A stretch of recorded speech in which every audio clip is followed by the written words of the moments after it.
Yo, can you hear us? Oh, now they can hear Hey, you. There we go. hey. Hey, we're all live now. Woo! Cult of Contempt podcasts. Yeah, it's weird. We're here with Johnny Hot Sauce. Johnny Hot Sauce. You can't get a more Jersey name than that. What's up? Thanks for having me. Paul, thanks for having me, Phil. Hey, forget about it. Go down to the corner, go tell Joey Hot Sauce, and he'll take care of that guy. That South Class Veterans That's my video brother. is the shit. That South Class Veterans Lies, I believe, that we played at the beginning of the show. That was a sick video. Thank you. Thanks for playing that, man. I appreciate the promotion. That was my first time ever being part of a professional music video, and yeah, I don't know. I gather you, Paul, probably the same thing. Like, I've been doing music for more than half of my life, and to finally be part of something that's like put out by a label and have a music video associated with it, and just all the other things that have been happening with it is just freaking rad, because so many things in the punk rock world are like DIY, of course, right? And then, dude, I was so shocked. You put out something with a label, and like all of a sudden you find out other people are promoting it, and it's like, what? Who are these people? I don't even know who these people are. It's like, wow, the label is promoting this. Oh, wow, how about that? What a partnership. Yeah. So it's really been awesome. Yeah, it really shows you. Yeah, it's like almost like like a wave. Like, it's like the record label is kind of like an ocean wave, and like it just picks up more momentum, and like people will just check it out because it comes from there. If they're more apt to listen to it, I think, because if it's like all other bands they like, they're gonna be all in with it. Like, oh fuck, this label nailed it again. Boom, that's great. Like, I don't know, it's the best kind of thing. Yeah, it's Some gravitas. Absolutely, man, and dude, what names on this label too? Phil, you had asked what the label is. It's Demons Run Amok. They're out of Germany, and there's Angelic Upstarts on there for you old punk rock heads. There's the Svetlanas are on there also, and a bunch of other bands. The Old Firm Casuals, which is Lars Fredriksson's from Rancid's current project happening right now. Oh, that's awesome. Dude, just totally rad. Like, what names to be even remotely. Are you guys touring and stuff, or what do you? I mean, well, not now. Nobody's doing shit. But did you guys tour? Or? We haven't toured yet. We were actually in the midst of planning a tour for this fall. So hopefully that shit still happens, because again, just things that you've been totally crossing my fingers right now, and I appreciate you doing it too, because totally the things that I've done little just mini tours with bands. About 15 years ago, did one in this area with an old band I was in called the Pinheads, and actually. The prior to that, I almost did a tour. I was with the band. I was 16 years old. I was this band was located in Evanston, Wyoming. You guys ever see the movie SLC Punk? Yeah. Yes. Okay. You guys remember they go to Wyoming for fireworks and beer? Right. And they get the shotgun pulled on them, right? He bends over. He shows the tattoo of his ass. Matthew Lillard does, right? That was the town I lived in Wyoming. Oh my God. Evanston, Wyoming. It's a little town, 3 miles in the south, both east and north of the southwest corner of the state, and that's where I got into punk rock, actually, and we had a scene there, and a few bands and bands would come from Salt Lake and everything. Well, anyways, I moved away. I moved from Wyoming, which I'd only lived for a few years. I was in California prior, and I moved to Saudi Arabia, of all places. Holy shit! So, yeah. So my father's in the oil, he's retired now, he's in the oil industry, so it's just kind of like these, remote locations.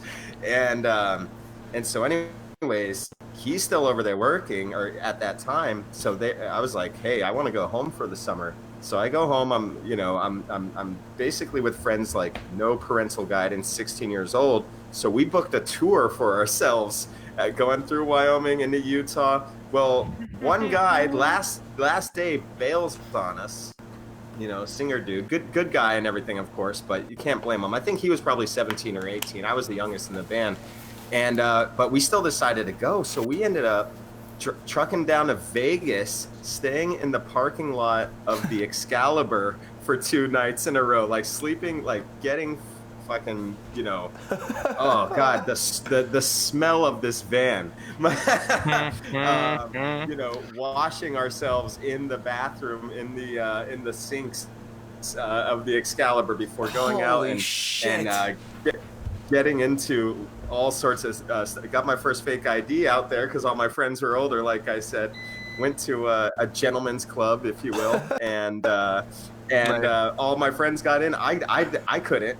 So they're like, hey, Johnny, we're going back. I don't know what you're going to do. I'm like, I'm not sitting in the parking lot again for like 5 hours, because they're all having the best time of their life. So we hit the strip. I find a place to get a fake ID. The thing, remember how shitty the New York State IDs looked recently? Like, yeah. Up until like 3 years ago, they had like what was basically paper with Scotch tape, like the original laminating. Yeah, laminating. How crazy. And anyways, I had this thing, and the same guy that didn't let me in the first night, he's at the door, right? Because I'm like, oh, I forgot my ID at home. He sees me. He looks at this obviously fake piece of cardstock, and he says, well, it says 1982, which would have meant I was 18. Well, it says 1982. You must be 18. Come on in. and that was my first almost tour. So anyways, damn it, knocking on that wood again, man. I want to go so bad, and we got some big plans for it too. I don't want to. I can't say too much because again, I don't want to jinx anything, and nothing's official yet. But we got some big stuff cooking. You guys sound fucking awesome, man. Where are you originally from? Yeah, originally from California, from the Bay Area. Okay. And moved from there to Wyoming to Saudi, like I said, Saudi to Texas. That's where I met my girlfriend at the time, now my wife, for 13 years. God bless you. Yeah. Thanks, guys. And it was her who moved. It was her idea to move us up to New York area, to New Jersey. Her father lives up here, and she came and visited and loved it. And I had two bands going down south, but had also a good amount of trouble that I was ready to leave the state to escape. And Texas and I didn't really get along very well. So then came up to Jersey, and even after moving up here, we moved to Detroit together for a year, and came back. This is home, man. This is where we've been successful. This is where we've been, where we have the greatest friends and have our lives and everything. Have a That's kid awesome. And all that. Yeah, thanks. Nope. A lot of other people complain about Jersey, but they're going to start living other places, and you really appreciate the place a lot more, I think. Oh, you're totally right. Like, we go back to Texas to visit or something. It was actually only like 4 months after moving up here. And, boy, it was a culture shock, honestly, to like get the pace of things. But then even after just living here for 4 months, it was like the first time we got in line at a grocery store. After when we're down there visiting, we kind of looked at each other like, what are we doing here? This is a big mistake. So yeah, I wouldn't have it any other way, any place else.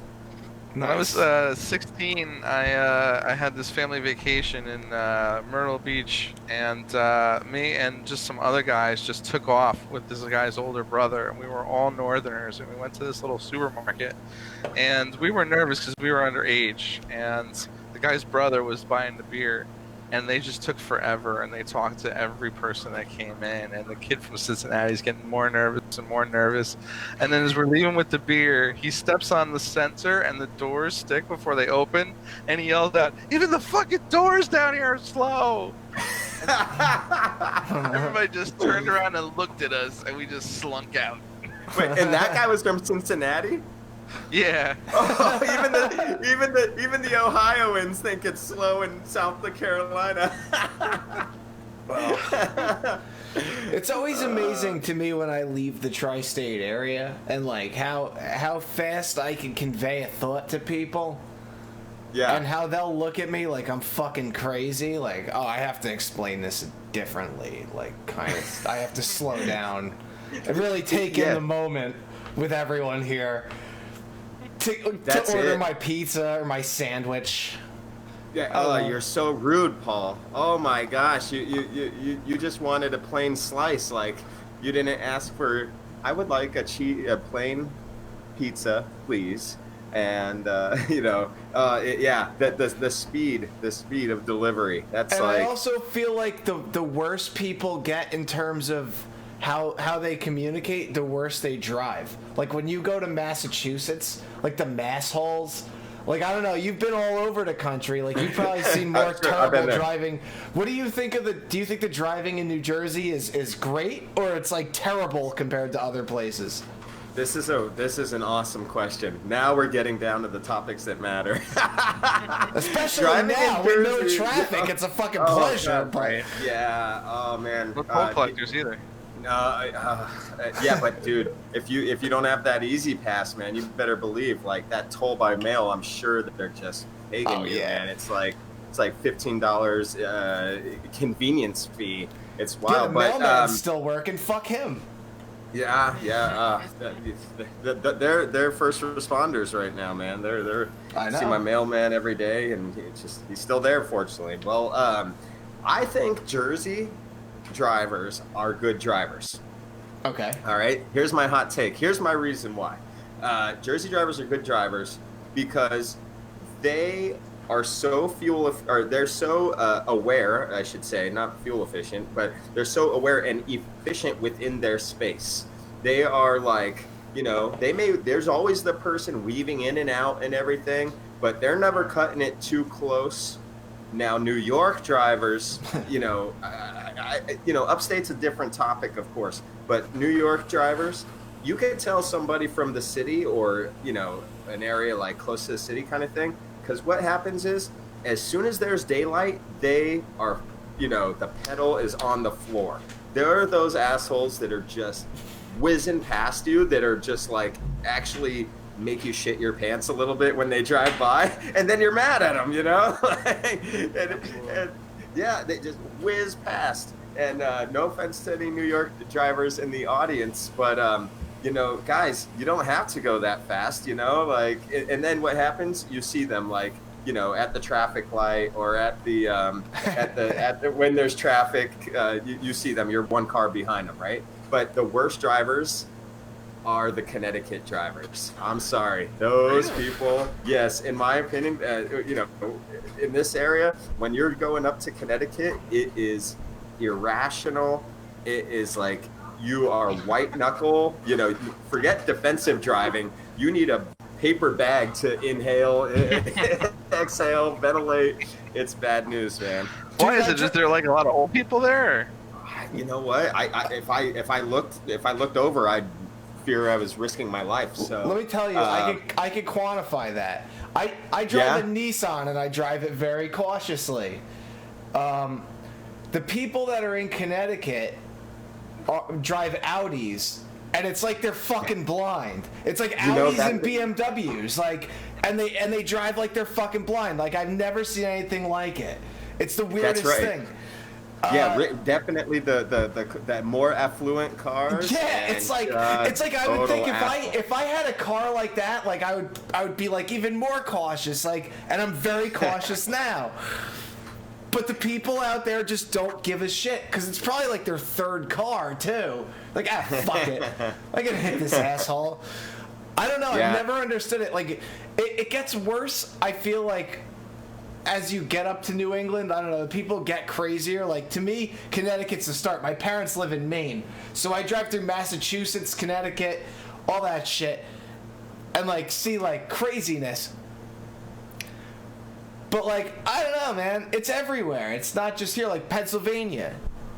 Those people drive like dicks. You know what? Because they all drive like they could close their eyes and drive those windy-ass farm roads because they can. In a big fucking truck. The biggest fucking truck you could buy. These fucking guys are weaving. Yeah, they don't give a fuck. It's nuts. I don't know. I think every place has their assholes, I guess. I don't know. Jersey, I feel like the people that don't watch are the biggest problem. The people that aren't paying attention, man. Everybody has their assholes. See? Dad joke. Sorry, I'm a father. My first, how's that going in the apocalypse with the homeschooling and everything? Yeah, well, it's so they're now on 2.5 weeks in of what was started out as 2 weeks, but everybody knew at that time that it was like hopefully 2 weeks, not definitely 2 weeks.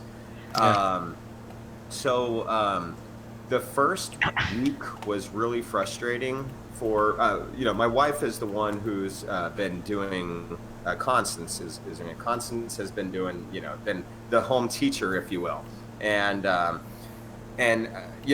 you sent me to Hangouts. How do you guys feel about Drive, Google Drive? I like it. I use it all the time. You use it all the time? Fine. Okay. Yeah.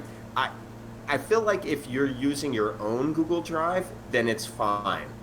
If you're using if somebody invites you to a Google Drive, like navigating it is really, to me, I get lost. So anyways, they're using Google Classroom, and she said it was not very intuitive, and they had to get it together.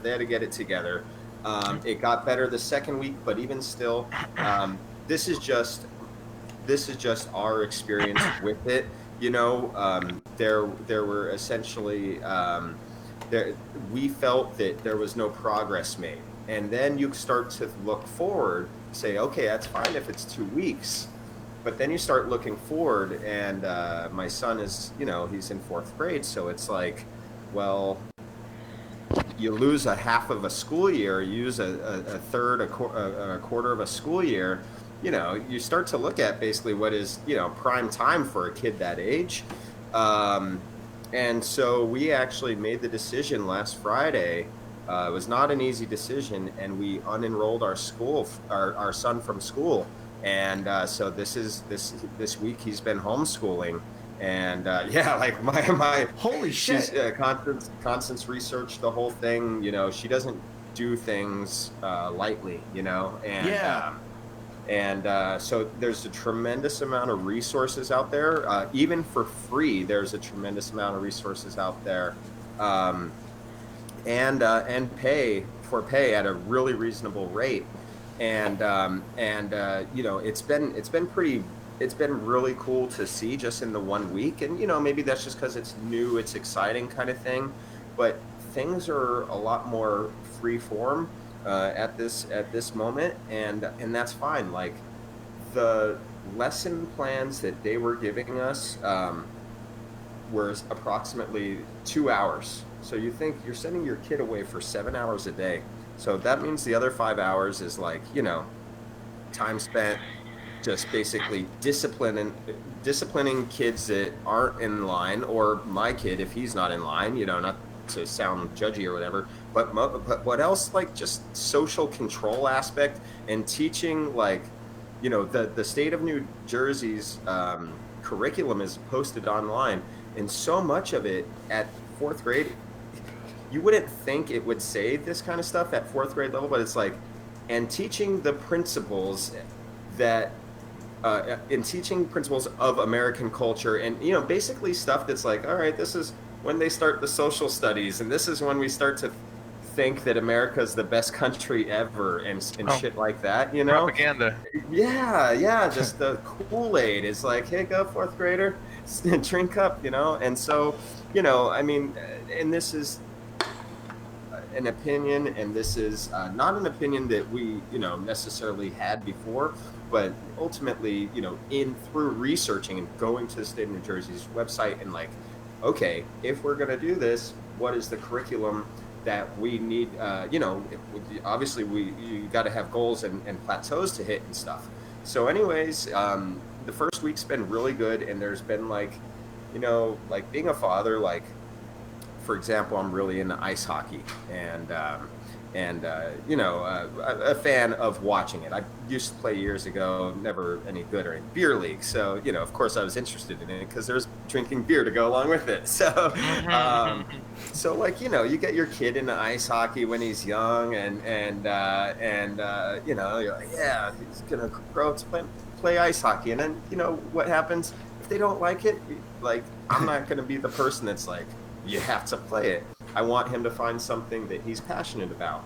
And that's always been the thing, right? And it's like, and you put him in these different things, try to find something that he's passionate about. And actually, just in this 1 week, like, there's been physics, but he's like 9th grade, you would think, or excuse me, 9 years old, 4th grade, you would think that that it's not necessarily like it's above his head for sure, but the concepts of physics and everything, like, super appeal to him, to the point that he just has that spark of passion that I'm like, wow, this is what I've always been looking for when I have that in mind of, yeah, find something you're passionate about and not seen, and then other than video games and stuff like that, right? Which so far so good with that. But to say that the experience with homeschooling is it's been pretty significant for us, because who knows what's going to happen with this. Like, let me tell you,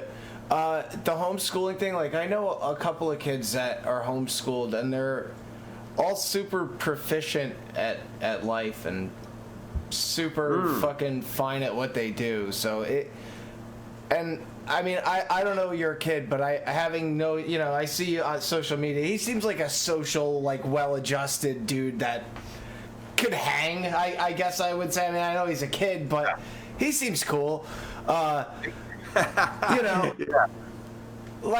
yeah. It's like one of those things. Like, I don't know, man. I think that when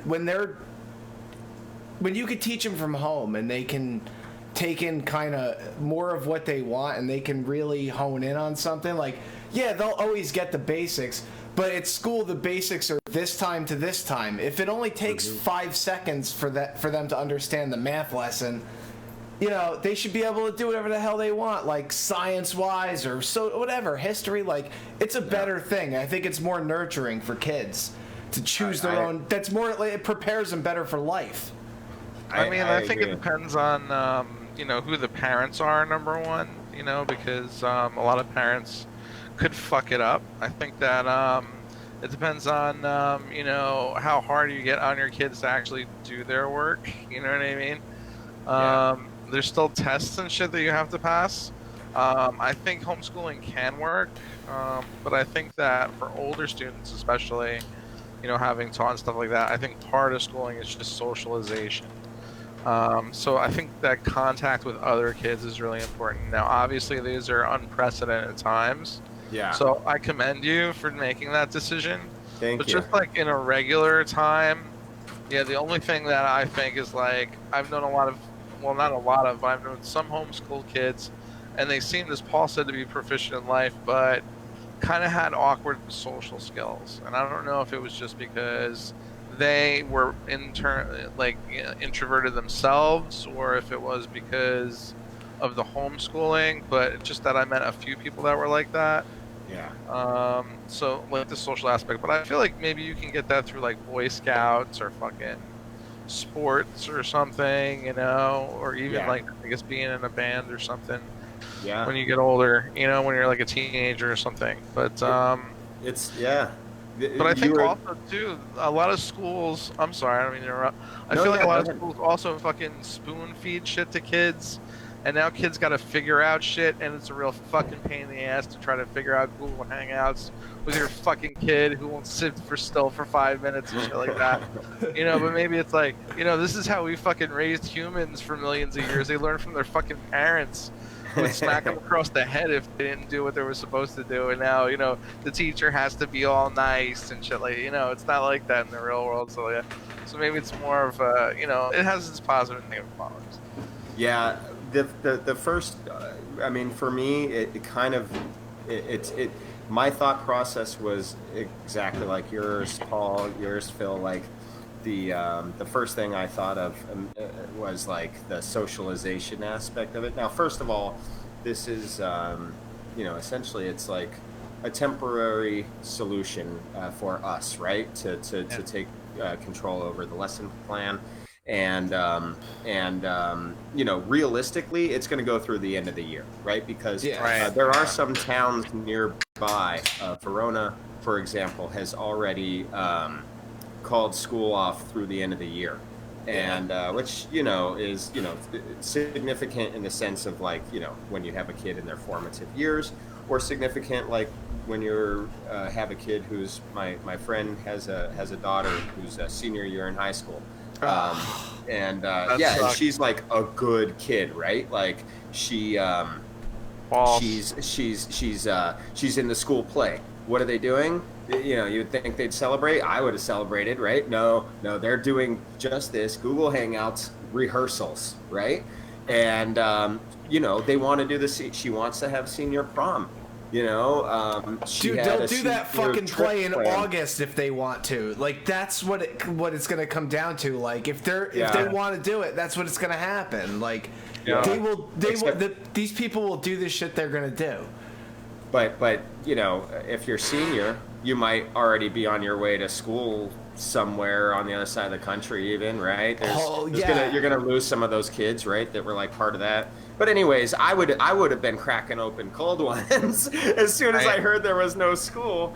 But so everybody's different. But then you get excited about, I guess, coming back around to my point, like the socialization aspect was one thing, but then then you get excited about like the opportunity to really just like see the spark, or to really just knowing that my partner Constance is going to do such an amazing job. She's excited about it. I'm excited about it. Who knows how long I'm working from home? I bleached my hair. I'm planning on being here for a while. And so yeah, this is like day number. So I work from. I went to the office Tuesday, Wednesday, Thursday. I worked 3 12-hour shifts to knock out this project I had. Well, it was a training. It was like a webinar like this for 2 straight days, and a day before that to prep the room. I was supposed to have 20 people come from all over the country, and of course we couldn't do that. And but anyways, like, so that's my job is like I'm a product trainer, so it's like he's got the social aspect of it down, and who knows, at the beginning of next year he'll be back in 5th grade, maybe back in school, maybe not. This is a fine time to try something out like this if you ever were curious about it, Yeah. And there's I feel like loads of resources online. American kids have to become more independent, because I've seen a lot of young adults and stuff like that, and if it's not like pristine circumstances, they fucking fall apart because they're led by the hand all their life and stuff like that. And now shit's getting fucking real, and people got to figure shit out. And that's when we rise above as humans. That's when. And curiously, that political divide that was so, divisive and significant in everyday life seems to have lessened or kind of gone away right now, which is kind of interesting, So anyway, but unprecedented times, just crazy fucking times, and now we're looking down the barrel of a recession. Yeah. So there's. I'm just trying to figure out if does Mario Cuomo have nipple rings? Okay, hold on. You know what? That's the rumor. It's all over Reddit and all over the place. Is there like photo proof? 2024, man. Yeah, look it up. Look it up right now. There's like photo proof of like Mario Cuomo, and they think he has like nipple rings. Because I think he tapes his nipples because he gets chafed. But it looks like he has like dumbbell rings in his nipples. Why doesn't this guy just wear a fucking undershirt? Yeah, look at that. That does look like a dumbbell. I'm looking Right? at the picture of him with the white polo. Of course, it's white. Yeah. And he's got the cup of Dunkin' Donuts in his hand. And Does Or- Governor Cuomo have pierced nipples?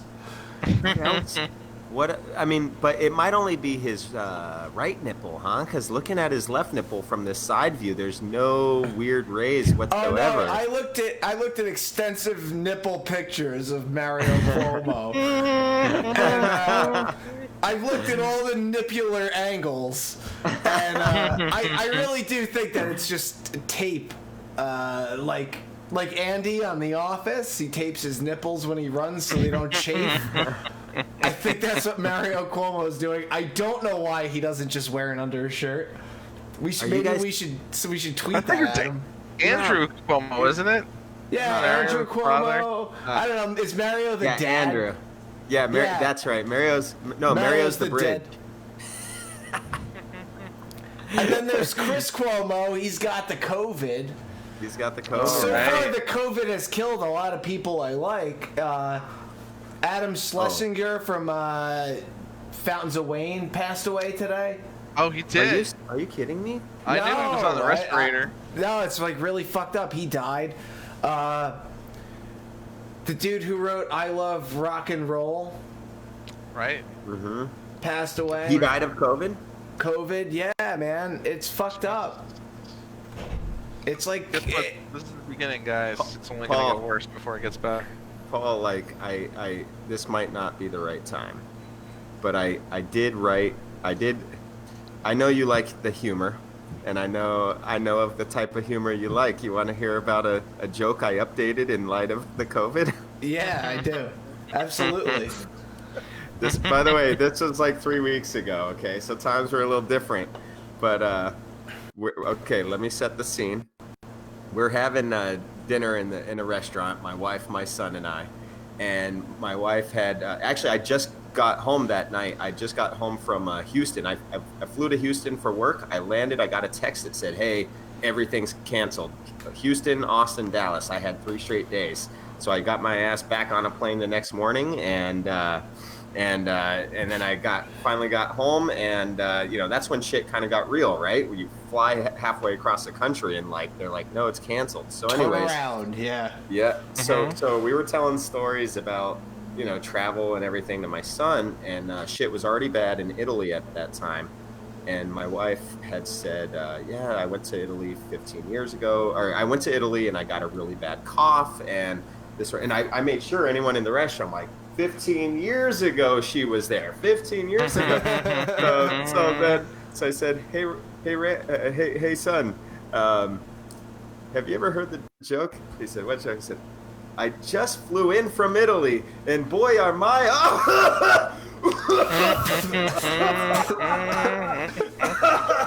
boy are my You're gonna kill me, bro. That's hysterical, man. Oh, it's awful. I'm sorry. Now it's on record that I did this too. The internet never dies. That's fucking phenomenal. He never heard the original, but he heard the updated version. So. Oh man. What do you? So you're working now or what? Yeah, so working from home, I've it's been a lot of this actually, which is really good. Like I work for this company. I'm in the audio visual industry, and we're out of Westchester County, New York, and we have it's a melting pot, right? So you have all these people. I have a lot of people from Russia, a lot of people from Korea, from Latin America.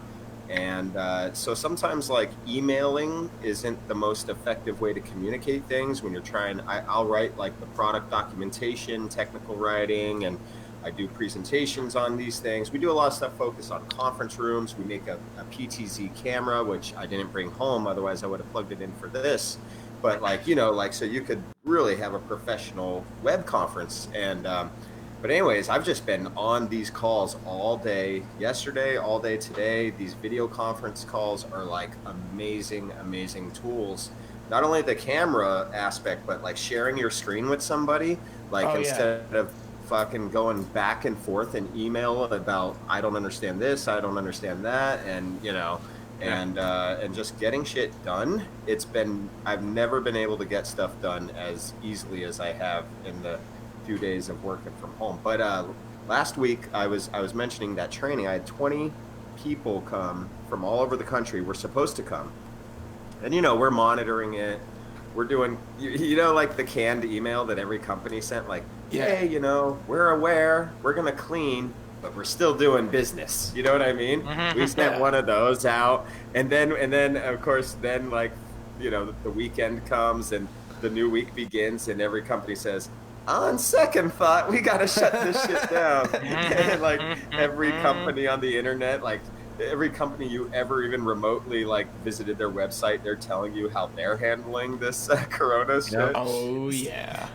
So we canceled it, which is what you have to do because people can't even travel. So I ended up having to do all last Tuesday, like 12 hours of setting up my training room. I have this big video wall that I present in front of, so people could see it no matter what. They could see it on my screen. I'm sharing my screen. Plus, they see me on the webcam standing in front of this and doing my dog and pony. And then, but I had to go in because there's like products I have to set, and I have to make the connections, and I have to connect the wires and all this stuff. And it's like zoom in with the camera and everything. So it was like 3 straight 12-hour days. But my company, when you work that kind of day, they're like, buy yourself a dinner. I wasn't even buying dinner in New York. It was like 2 hours later than I would normally eat. And I was just like, no, there's too many people in New York with COVID. I'd just rather go home and buy something there, drive home hungry. And it's just really rough. Like this thing is like exponentially growing and stuff. But are you guys all working from home? Yeah, I've been for like more than 2 weeks, but we popped into Manhattan last week because we needed a database there, and Park Avenue was literally a ghost town. Wow. No cars on the road, and very few, if any, people on the street. And at 4 o'clock on any given day, I mean, there's enough foot traffic that it looks like like a school bus just let out on any block. You know what I mean? But it's just empty, and it was like a fucking apocalyptic movie, man. Oh man, yeah, it's wild. Have you ever driven into the city on Super Bowl Sunday? No. That is the only other time I could even remotely equate this to. One time my buddy, he's like, we're gonna have a puppy bowl party. I'm like, you mean Super Bowl party? He's like, no, I don't fucking care about the Super Bowl. I'm like, well, I kind of don't care either. It's like, I'm gonna go into the city and we're gonna pick up barbecue from the Blue Note. This is back when I was eating meat. Blue Note. I mean, I think that's it. I know Blue Note is a blues club also, but I think they have a barbecue restaurant. It's Blue something, Blue Smoke, maybe it might have been called. And I had never seen it like that before. The whole way, it's like that drive that normally takes an hour and a half, even though it's like 12 miles, you're doing it in 25 minutes. And that's what it's been like every day getting into work or, in Park Ave even, or, I haven't gone into New York City at all. I can't wait to though, man. I really, my son, he was just like, hey, as soon as COVID's over, can the kid from across the street come over? I'm like, yeah, that sounds great. He's like immediately, like as soon as it's over, like I want to just go knock on his door because it's like it's really rough, man. It's a different normal, It kind of feels like 1992 if like ET was happening, like, and this is what it reminds me of when I see like the news footage of like the people and like they got like the bodies in the gurneys, and it's people that are alive but they're completely covered in like a thing, like, yeah, if they cough we're all fucked, and they're all wearing those big white suits with like the face mask and shit. Oh, it's fucking crazy. I'm not making light of it. I don't mean to make light of it, but it's just like, holy shit, it's eye-opening, man. And like just seeing all the people that that died, and like young people and old people and whoever, man. It don't discriminate. Hey, I told the joke about, I just flew in from Italy, so you're not making light of anything. I will be forever remembered as the asshole this episode. You know what? You need that in these dark times. You need that that's the shit that pulled us through to depression, You need to fucking bust balls about it a little bit and joke about it. Yeah. No, dude, go ahead, Paul. Yeah. No, I'm sorry. What were you going to say? Okay, so I was going to tell my story of when I went to the post office yesterday. No, Monday. Oh, nice. I love hearing outside world now. I haven't seen it in so long. How long has it been for you? I don't know. I went to the store 3 or 4 days ago, I think. Yeah. So, and I've been really lucky. Like, my wife's kind of just, Constance has been the shopper for us. And I was like, I offered because, I've been going to the office and stuff. But, we kind of decided, like, all right, let's lock it down. Because, the other thing that I'm relatively just looking out for is, like, a lockdown of this area, which could potentially mean, because I have colleagues who live in Norway, and when they shut down the borders in Europe a few weeks ago, that meant the food trucks couldn't go in and out also. So just think about that. Just be prepared. Just be aware, right? So we went. So that was the day. She went to the grocery store in the morning, and I posted. So the other thing I do, shameless plug here, the hot sauce, Johnny Baby's heart sauce. I'm really bad at posting on social media for that. I should, because every time I post, I get a sale. And, people were like, oh shit, I forgot I needed more of that hot sauce. So anyways, I posted, and I used the hashtag quarantine cuisine, because that's my marketing brain for you, just like that alliteration. I love that shit. So quarantine cuisine. Oh my God, the food Constance has been making. That one was like crepes wrapped like asparagus, like what do you call it? It's like they were charred asparagus, like in crepes with this vegan hollandaise sauce that's made out of like cashews and stuff. And it was so fucking good, and it was so good with the hot sauce. Anyways, I had to post a picture of that. But yeah, Paul, I see you over there salivating. We made vegan crunch wraps, homemade Taco Bell crunch wraps at our house. Quarantine cuisine. So I posted pictures of that first thing. I sold 5 bottles online just from that. So I was like, all right, I'm gonna go to the post office. The line is outside. Phil, you know the one on Montgomery here in town, right? The main post office. The line is outside, basically to the end of that street before that old timers home begins, or whatever, that assisted living. That's like a whole block. Yeah, and of course, but are keeping their spacing, right? So the line's not truly as long as it appears. Right. But anyhow, so I get in this. I'm like, because I'd already driven past in the morning, and it was bad then. It was bad this time. So I'm like, let me just get this over with, because I don't want to do it again, and I don't want to go out again. So I get in. After 45 minutes, and just from the pollen of shit happening now, guys, I sneezed.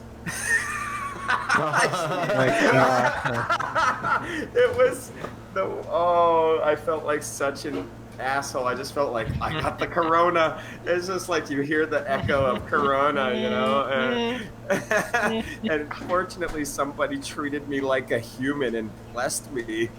And but and then I get inside, and I'm like, my nose is tickling, and then my son sneezes. I'm like, great, okay, he didn't go inside the post office. He went on a bike ride instead. It's fine. It's the pollen, or it's the cold weather outside Monday versus the inside climate control and the post office or at the house.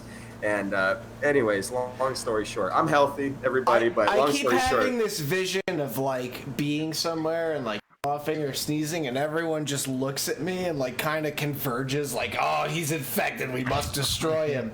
Like, that's what I don't want it to come to that. And I'm not infected. Yeah. I'm fine, but I just sneezed in the wrong place.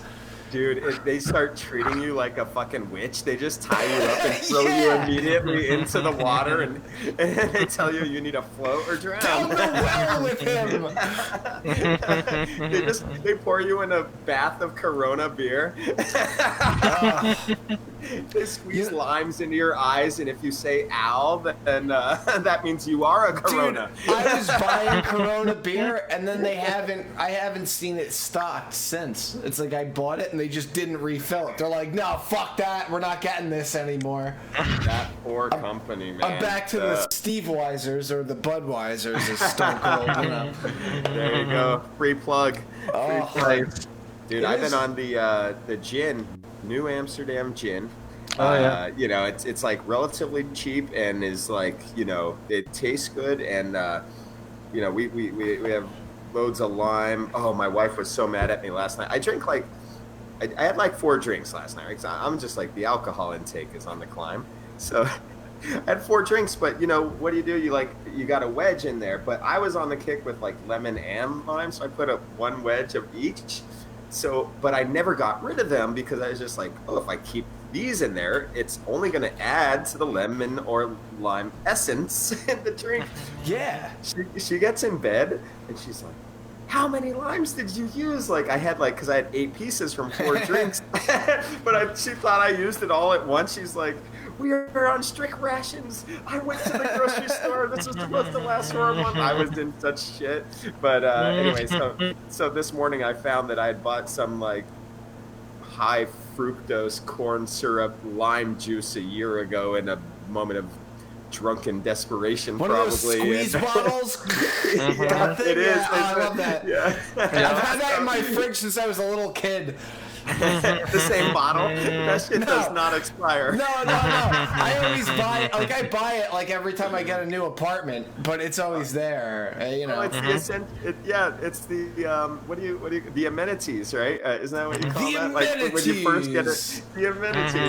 when you first get a new apartment, there's like, why was it so expensive to go grocery shop? Oh, because you had to buy all the amenities the first time. You gotta buy that first initial $200 worth of stuff that you never use.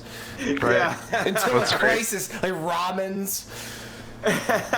It's like a deposit. It's the deposit for the grocery store, because you get a new place and you got to pay the deposit for PSE&G. You got to pay the deposit to the landlord, and you got to pay the deposit to the grocery store. I got a box of fucking popcorn from Costco. I will never run out of popcorn. Like, I feel like I could live this out on popcorn if I had to. That segue. What movies have you guys been watching? You know, I haven't been watching a whole lot of movies. I've been watching mostly like episodic stuff, like long form. Like, I don't know. I watched The Tiger King. That was pretty funny with the crazy ass tiger guy. Did you see my pictures of Tiger King? No, I don't know. I might have missed it. So this is okay. So online. Yeah, I shouldn't say like, of course, or I shouldn't thank you. Of course, you saw my picture, whatever. But okay, so you guys will enjoy this. Can I share my screen, or is Hangouts just I think video? You can. Okay, all right. Let's see here, guys. I mean, I just feel like you're gonna need to see this, and you're gonna enjoy this. All right, here I go. Here, present now. Yeah, present it to us. We're a matter fit for kids. I am. You're gonna be disappointed now. Let's see. Share. Yeah. Choose what you'd like to share. Yeah. Okay. Clicking. All right. Cool. And I'm here now.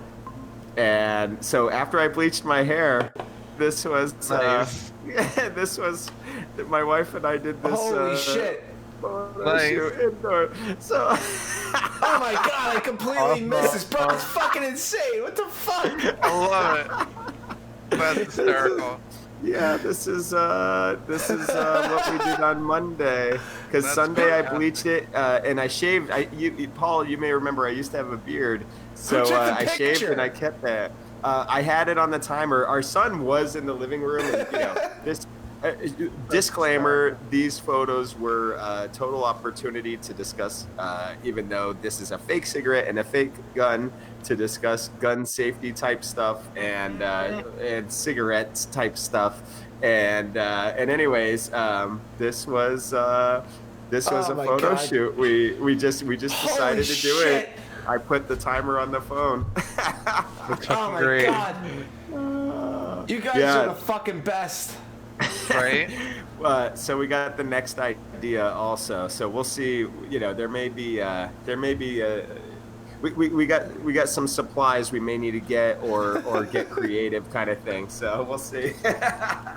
I'm glad you like that. That was a lot of fun, and we're having, you know, you got to have fun with it, like you said, Phil. You gotta be able to laugh at this shit. And I wonder how many big creative projects and silly little projects are going to come out of this whole thing with people stuck at home, you know? Well, Paul, you would totally be the guy for this. Like, how are these? So did you see the video with Joan Jett and her band? No. Okay, so she posted shared online, and they did, like, you know, a quad screen, which is easy enough, right? But they did a song. But I'm just wondering, was that recorded through people's home studios with, you know, they're rolling they recorded video, and then was it edited and all of that? It couldn't have been live, right? Do you guys know a collaboration software that wouldn't suffer the latency? No, I don't think. Hearing what you're describing, I think that probably the drummer counted off, went first, sent it to whoever, sent it to whoever, sent it to whoever. They all went off of that video. I don't think there's software where you could jam without latency. Unless they're all fucking roommates or something. If you're all on the same network, it's totally different. But like, I could rig 4 cameras up in here, and nobody would have any latency. It's all the same. It's all going into the same box. But to do it from 4 different places is like an undertaking. I wouldn't bet it was live. Yeah. I think not. Because I've had a few people ask me about this. Because, you know, I do AV. I do mostly, like, stuff on a local area network. Yeah. I couldn't think of any software. I didn't know any software that would enable you to do that. But there is Reaper. There's a thing called Remote. Reaper is REAPER. That's how, you know, that's the way it's spelled. But it's a digital audio workstation. They do have a thing called Remote, REAMOTE, that allows you to, like, connect with other musicians. But I don't know how the actual latency works. I've, like, never used it. It's always a thing that, like, to me, until I've seen it done, it's something I wouldn't even attempt to do. Like, I've never seen it done successfully where I'd be like, oh, I could do that, you know? That whole idea of, like, my drummer being where he is and wherever, and my other guy being here, like, it never works over the internet so far. Yeah. Not to do it live, anyways. Track by track is the only way, you know. Yeah, my band and I have been bouncing, like, files back and forth of, like, stuff, like in a Google Drive. You know, like, I'll send them a project file, they'll do some shit to it, send it back to me. Like, it works, but it's not like them just being here, like, oh yeah, just fucking play this. You know, it's weird. And then they need an interface. Like, what interface do you use? I use a Tascam US 1800, which is like 8 XLRs across the front, and I have 2 instrument inputs on the front of it as well. Nice. And then, but they make, like, a smaller one. Like, I always tell everybody that asks me, like, mine's overkill. Like, I could take this and make a whole drum set and a whole band and all that shit. Most people need, like, 2 XLR inputs and, like, you know, 2 instruments, or, like, 1 XLR, 1 instrument to, like, really, you know, to just get something down. Like, most people aren't doing the shit that I'm doing with mine, I feel like. You know, the guy that wants to sit there and write a song doesn't need 8 XLRs on the front of his shit. Yeah, if it's, unless you have a drum set that you're trying to do a lot of channels, you know. Well, for you, yeah, it would be perfect. For a drummer, it would be awesome. For anybody that needs more than like 2 channels, it's great. It's a great value. It was like $300 this thing. And then you just let GarageBand rip, and that drummer just blows me out of the water anyways. So. Oh no, fuck that shit. I don't even deal with that anymore. I got an electric drum set. Like I play that, but I play it. Here's the cripple trick. I said cripple. Now I've trumped your horrible joke. The cripple trick is that I just play all my shit at almost like half speed. And then, like, I know what I want it to be, but I can't play it at the tempo that I want consistently. I'll play it at like half speed, and I can just double it most of the time, and it's like, that's exactly what I wanted. So wow. Oh, that's rad. A lot of time it's not faked. Sometimes I just paint it in there like a lazy bitch. Like I don't even care. I'm just painting on a timeline. But I don't know. I'd much rather prefer a drummer, you know, sit down and bang something, even if it's electric or whatever. But you live in an apartment. You're allowed to play the real drums in there. Well, so we live in an apartment. It's a 2-family home. So I have an electric kit as well, like an Alesis entry level. It was gifted, or not gifted me, but given to me. So, you know, beggars not choosers. So I use that from time to time. I have a acoustic set that's down in my basement right now, and just like, but I have a dehumidifier just sitting right next to it, and I go down and empty the bucket every day to make sure it just keeps collecting the humidity out of the air, because I love my drum kit. It's made by shit, what the hell are they called now? It's called the Chameleon is the model. Hold on. Chameleon drums. I got to give them a free plug, even, you know. The Crush. That's what the brand is called. I've never even heard of that. Yeah, it's a really it's like a lesser known brand that, from my understanding, I first sat on them over at Hellhound Studios down in Rahway, and every room, they have great gear at Hellhound, and every room has a Crush kit, and I was just blown away by how, like, I'll just use the term ergonomic in addition to the sound of it. And then so it turns out their story is that they're like some guys that were, you know, designers for a more well-known name drum company, and they just had this idea that, like, hey, if we just do things kind of, you know, to smaller scale, we could do it in a more drummer friendly way, and then also sell it at a good price point. Then hopefully they'll get business and stuff. And so there's a few good drummers, like the drummer for Pennywise, I think, is one of their sponsors. Okay. Or they sponsor, I should say. And so yeah, they're kind of like starting up, and I love the way it sounds. Totally nice. Just love the way it sounds. But yeah. It's so I actually own the home here. I bought it during the last recession. Nice. and you know, was able to get it at a good price and everything. And it's a 2-family home, so it's like the people who live beneath us on the first floor, they're my customers, so I wouldn't necessarily subject them to my drumming. It's like, you don't want to piss off your customers, you know. And New Jersey's just such a crazy place for that. Anyways, like, there's no space, you know, to crank an amp or beat on some drums. So you're good though with your renters. They're cool and everything. Like, that's, you know, most people have horror stories. That's awesome, man. I'm glad to hear that. Yeah. It's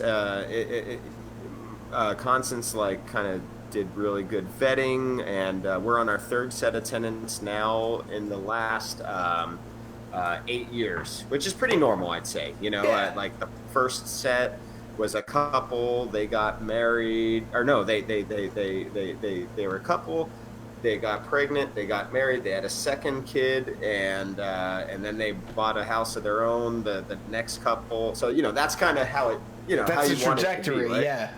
Yeah, and you know, it's like we're family friendly, you know. And so the next people were a family that had just moved from Costa Rica, and this was like their first place in the U.S. and they had two kids, you know, right around the age of my son. And then these people have a kid the age of my son, and so yeah, it's awesome, man. It's really, That's you know, good. it is it's we enjoy it. So, and you know, you gotta live with people, you know. Yeah. Amen to that. Yeah. Well, usually at the end of the show, we end with an asshole of the week, but since we're not having much social interaction, you can still do an asshole of the week if you'd like to. I think the new way we end the show during the COVID era, as it's called, is what's your social interaction of the week? Because odds are the person's probably an asshole anyway. No, but you know, it is a crazy time. Yeah, it is. Yeah, So Phil, what is your kidding. social interaction? You went to the grocery store today. Did you see people? I went on like a Daryl run, which is when my girlfriend's father calls, going out like, you know, fucking zombie times and fucking, you know, with Daryl with his fucking crossbow and shit like that. But we went out there. We had to find TP. I was loaded up with TP. Somehow it all disappeared. I don't know. And then we had to go out for it. And it was like Kmart didn't have it, but they had a few items and stuff like that. And they have like tables in front of registers now. Yes. So there's like a space, which is. I think we need to adopt this. I kind of like this more space from people thing. Yeah. I like that. You know. Well, and dude, I like, everybody's gonna have it in their mind. It's not gonna go away. But are you walking around just looking and you're like, okay, is that fat dude sweating because he's fucking infected, or is he just a fat dude? I don't know. I don't know what's going on here.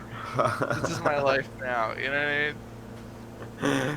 It's like I'm looking for places to wash my hands while I'm outside in the world. You sound like Larry David. Do I?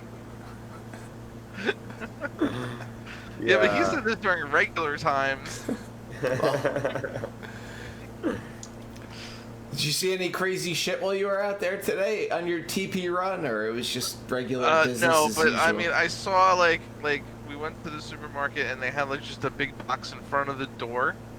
How's that for marketing? Like, just like a big box, huge fucking box, just piles of TP in front of the door. You just wanted to fall down your knees and yes, I will be able to wipe my ass. It was like visiting Willy Wonka's chocolate factory.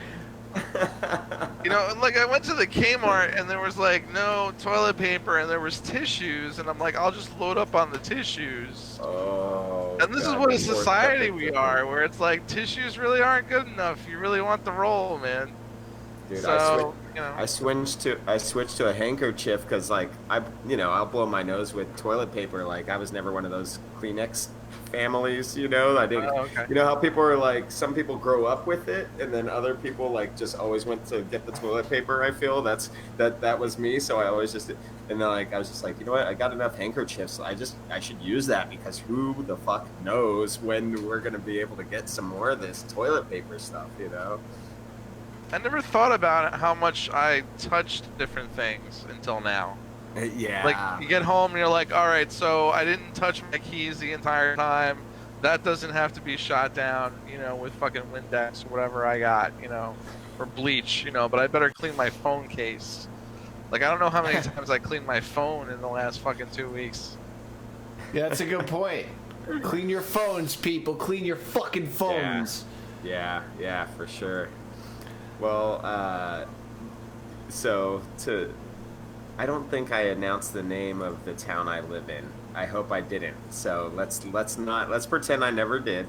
Okay. So today, it was proposed, it was gonna happen, that the teachers of the school were all gonna drive their cars like a makeshift parade because they had missed the kids so much, and they were going to. Sounds sweet, right? Yeah. Well, the school board shut it down, or the district shut it down. They said no way. Well, but what happened was, honestly, people are so hungry for just human interaction. Just the thought that was going to happen, there were like 10 people outside in a small amount of space. Yep. So yeah, it's just this double-edged sword. Yeah, you know? that's why they didn't want it to happen. That makes sense. Yeah. Sweet gesture, but then so everything, man. So it's that's that. Yeah, crazy times indeed. That, I guess I don't know if that somebody had to be the asshole and say no, but that person's also kind of removed themselves emotionally from the situation. Yeah, they realize what that's gonna do. What's your social interaction of the week, Johnny? Me?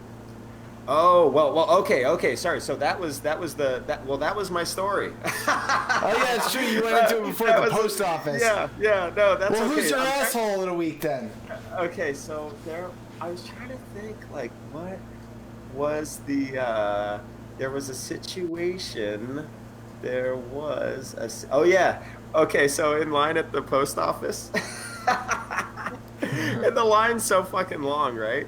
And of course, this is the week that the town decided to install a new, blue postal drop box that doesn't open in the typical way, or something. So nobody understands how to work this thing, and it only has the slots for envelopes. But people with these postage packages, they can't just drop it in even though the postage is already paid. So now those people who would normally just drop it off, they have to wait 45 minutes in line. Anyways, this guy comes, he's on his bike, he puts his bike right next to my bike, and fortunately like his handlebars weren't touching my bike, otherwise I just like would probably lose it or not know what to do, honestly. But he decides he's just going to ask the first person in line outdoors, like, hey, can you take this bag for me? And like, what? That's not suspicious. Dude, what? Like post 9/11, this does not even happen anymore. And I'm willing to concede you're not a terrorist. But he asked the guy that's like right at and the guy's like, and this guy's he's fully decked out like PC style. He's like, so he says something like in his Comic-Con mask voice, I don't know, I think you have to check with everybody else. If it's cool with them, I'll do it. and so the guy like yells, hey everybody, do you mind if I give this guy this bag? And nobody wants to speak up, whatever. So it was just a drop off apparently, but still, what fucking what's the word? Gumption? Is gumption the word for that? Balls. Yeah. Balls, gumption, and stupidity. All wrapped in one beautiful New Jersey blanket. I had the math. What was he thinking? I'd be like, no, dude. I was lucky enough to get to go out one time this week to my office. I had to fix something that was going wrong there. And I got there, and as I got there, apparently one of the guys tested positive for the coronavirus, and one of the guys in his building, like one of my coworkers, one of the guys in his building tested positive, and the chaos was running wild, and it went from, hey, can you fix this, to, hey, get the fuck out of there, everyone's gonna die. So I just noped the fuck out. I fixed what I needed to and fucking just went home. At 11 o'clock, I bought a 6-pack. I'm like, I'll need this later after the morning I've had.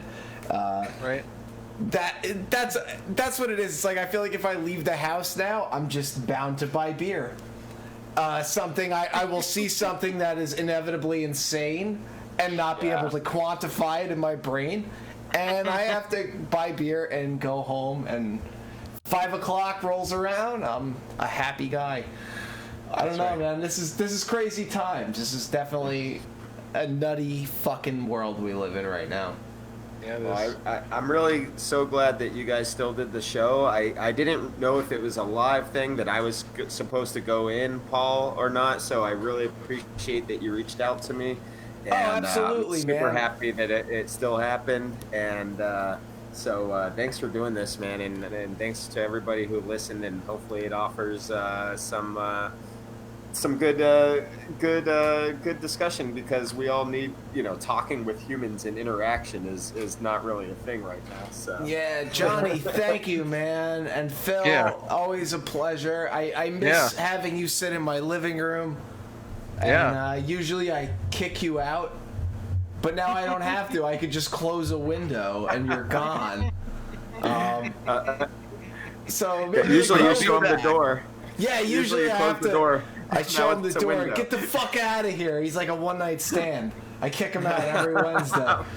I love you guys, man. Give your best to my families and everybody, and fucking. I hope everybody stays healthy. You guys are the best. And to the audience, you guys are fucking awesome. Thanks for sticking with us. And we'll be back next week, Johnny. We'll have you in the room actually with us. We'll have some fucking human interaction once all this shit blows over. Yes. Thanks for coming on, Johnny, man. Thanks a lot. Great talking to you guys. Cheers. Be good. Cheers. Take it easy. Stay safe.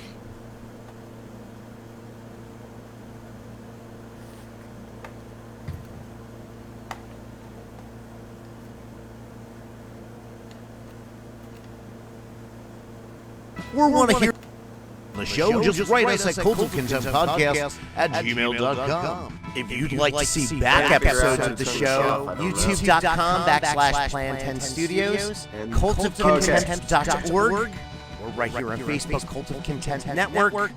Even check us out on Instagram at Cult of Content Podcast. You want to reach Paul? It's at Paul Mold on Twitter and Instagram.